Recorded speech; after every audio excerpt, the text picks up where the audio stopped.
ป๊าดโถสาวงามผู้ดีใจปั้มควักตังในกระเป๋ามอบเป็นมาลัยน้ำใจหน้าเวทีให้น้องอาอายเป็นปึกมันโมเมนฮอดหมื่นพุ่นบอกสบายดี FC แฟนคลับทุกทานมาพบมาพ่อกันเศร้าเมื่อนี้โอ้ยอิดเมื่อยฝนตกนักทานผู้ชมเว้ยเมื่อคืนนี่ตกตัวมองบ้านจีบอลาวนี่ตกน้อยนึงในการกบการเครียดกับบ่พอได้แต่ว่ามือก่อนเนาะตกหลายแต่ว่ามือวานนี่มองที่เจบอลาวไปดำปูดำป่านะตกแห้งทั้งตกทั้งลมทั้งฟ้าห้องบลึงครึ่งคังบัดกลับมาฮอดเฮือนนะว่าสิไปการกบการเครียดตกแซะแล่นไปตามบ้านบ่เห็นเครียดจักโตทานผู้ชม FC แฟนคลับเนาะมาฟังหัวข้อหลักของพวกเฮาเลยเนาะหัวข้อหลักของพวกเฮานี่เกี่ยวกับโตชูวงเสียง V6 ของลูกสาวนกพงศกรมื้อวานนี่เป็นมื้อที่วันพักแฮมหรือว่าบ่มีงานวางงานทำผู้ชมแต่ว่ามื้อก่อนเหตุการณ์นี้น่าจะเกิดขึ้นตั้งแต่มื้อก่อนที่ผ่านมาคันถ้าพวกเจ้าเป็นคอหมอลำเป็นแฟนหมอลำพวกเจ้าก็จะฮู้จักกันดีนานทีจึงจะได้เห็นภาพบรรยากาศแบบนี้ภาพบรรยากาศแบบใดศิลปินหมอลำคันว่าผู้ที่ค่อนข้างว่ามีชื่อเสียงมีชื่อเสียงแน่จักหน่อยนึงเป็นคนที่มีหน้ามีตาเป็นโตชูวงในสังคมอยู่ในวงนั้นเฮาก็จะได้เห็นเม็ดเงินมหาศาลนั่นก็คือมาลงมาลัยที่จะแลนก้าวเข้ามาหาบ่ว่าจะเป็น FC จะโอนมาให้แล้วก็จะมีคนมาหยิบเป็นพวงมาลัยเอาไว้ห้อยคอเพื่อเป็นหน้าเป็นตาอันนี้แบบทำอิฐแบบที่สองก็จะเป็นคนที่มาเที่ยวชมอยู่หน้างานบางคนก็อาจจะมักบางคนก็อาจจะบ่มักบางคนก็ตั้งใจมาแต่บ้านพอแล้วกูต้องมาเบิ่งให้ได้ศิลปินหมอลำคนนี้พร้อมเปมาลงมาลัยพร้อมเปทรัพย์สินทรัพย์เป็นนู่นนี่นั่นก็ว่าไปเขาก็จะได้เห็นแบบนี้แหละประเภทที่สามก็คือประเภทที่มาเบิ่งมาชมแล้วบ่ฮู้อีหยัง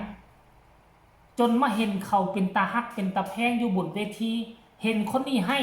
มาลัยเห็นคนนั้นไปคล้องมาลัยเอ้าก็ลุกไปให้ตามวาดทำวะมันจะเป็นลักษณะแบบนี้ได้เนาะแต่ว่ามือก่อนนี่เนาะมันมีคนหนึ่งซึ่งเป็นหญิงสาวหน้าตาสะสวยสามารถเอาไปเป็นดาราได้คนแหละอยู่บ่อยู่แล้วมาหาน้องอาอายอยู่หน้าเวทีเบิ่งแล้วก็คือจะสนิทสนมกันแฮงระหว่างอาอายกับคนนี้ท่านผู้ชมมาก็มาจับมือถือแขนมาหอมแก้มมากอดกันจับเงินออกมาเป็นปึกเลยเนาะเป็นปึกภาษาลาวเอิ้นว่าเป็นมัดใหญ่ๆเลยคันว่าเบิ่งสีแดงๆนั่นก็น่าจะเป็นแบงค์ละร้อยบ่ทุกคนคันว่าแบงค์ละร้อยมันก็จะหลายพันเติบได้มันก็จะหลายพันเติบหนาขนาดนั้นคันว่าแบงค์500ห่วยก็หลายพันนึงกันแล้วเกือบหมื่นหมดแล้วคันว่าแบงค์500หรือว่าคันว่าแบงค์500นี่ค่อยว่าเลยเกือบหมื่น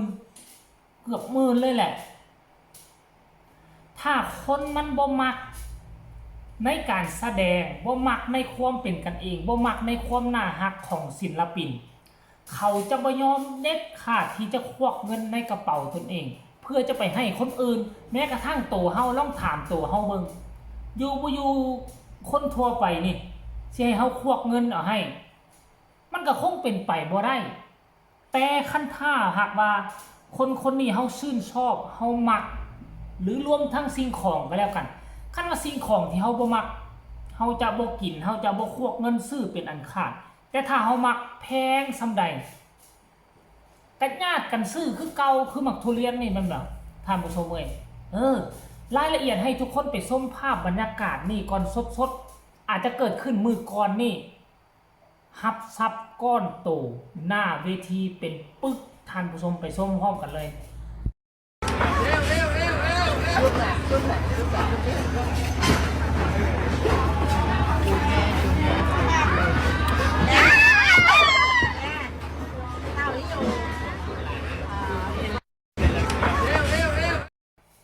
บ่ FC แฟนคลับอันนี้คือสิ่งที่มันเกิดขึ้นมันสามารถการันตีได้ว่าโตอาอายนั่นเป็นคนที่มีอิทธิพลผู้หนึ่งอยู่ในแวดวงการหมอลำสามารถเฮ็ดให้คนมาคอยตามสามารถเฮ็ดให้คนควักเงินในกระเป๋าเอามามอบให้กับมือเรื่องราวเหล่านี้มันบ่ได้เกิดขึ้นกับทุกคนบ่ได้เกิดขึ้นกับศิลปินทุกคนในวงหมอลำวงหนึ่งนี่มี4-50ศิลปินจะมีเพียงแต่บ่เกิน3คนเท่านั้นที่จะมีโอกาสเนาะที่จะมีโอกาสกล่อมจิตใจให้บรรดาแฟนๆยอมเอามาให้ตนเองได้เพราะว่าศิลปินเรานี่เฮาเอิ้นว่าเป็นคนที่มีของเป็นคนที่มีองค์เป็นคนที่มีของดีอยู่ในโตบ่ต้องเว้าอีหยังมากมายเพียงแต่เขาแนมเห็นเขาก็หลงไหลในตัวศิลปินหนึ่งในนั้นก็คือน้องอาอายนั่นเองท่านผู้ชมเนาะเดี๋ยวไปฟังคำคิดคำเห็น FC แฟนคลับว่าจังได๋นานว่าซั่นน้องอายมักเอื้อยแพร่แล้วว่าซั่นผู้ใดเนาะเอ้ยแพร่เนาะน่าฮักมากเลยว่าซั่นน่าฮักที่สุดว่าซั่นเด้โอ้โธ่คอมเมนต์ต่อมาว่าจังไดเนาะอีลาป้าจ๋าขอ200ว่าซั่นเด้น่าฮักจ้าคนสวยใจดีว่าซั่นเด้ป๊าดโธ่คนนี้ก็เทใจให้เป็นร้อยน่ารักจังน้องอายและพี่สาวคนสวยเนาะเดี๋ยวเขาจะไปติดตามเมืองคนซื้อแพรในมนนางเอก MV บ่ทุกคนเนาะอาจจะเป็นนางเอก MV ของอาอายบ่คนนี้บอกว่าน่าฮักที่สุดว่าซั่นเด้น่ารักจังเลยอีล่าน้อยมีป้าคนสวยด้วยสันป้าคนสวยเนาะเซียวบ่นกพงศกรบ่ทุกคนอันนี้ค่อยบ่แน่ใจเด้อ FC แฟนคลับอายกับคอมเมนต์มาบอกกันได้เด้อพี่แพรว่าใจดีให้เงินน้องเยอะเลยค่ะว่าสันโอ้เพิ่นซื้อแพรว่าสาวคนนั้นนะท่านผู้ชมเนาะเอาก็คลิปนี้ก็น่าจะฝากฝังเอาไว้ซ้ำนี่แหละท่านผู้ชมเอ่ยคือเรื่องราวที่มันจะเกิดขึ้นมือก่อนนี่โอ้หน้าทางดังคมงามอีหลีเว้ยโยทุกคนเอ้ยอยากได้มาเป็นเพื่อนเด้แนวนี้เนาะฝากทุกคนกดไลค์กดแชร์บ่ว่าหลายใหญ่ห่างกดติดตามที่สำคัญจะกดข้ามโฆษณาเด้อผู้ใดมีคำตำหนิติชมอยากแลกเปลี่ยนบทเรียนนำกันอยากแนะน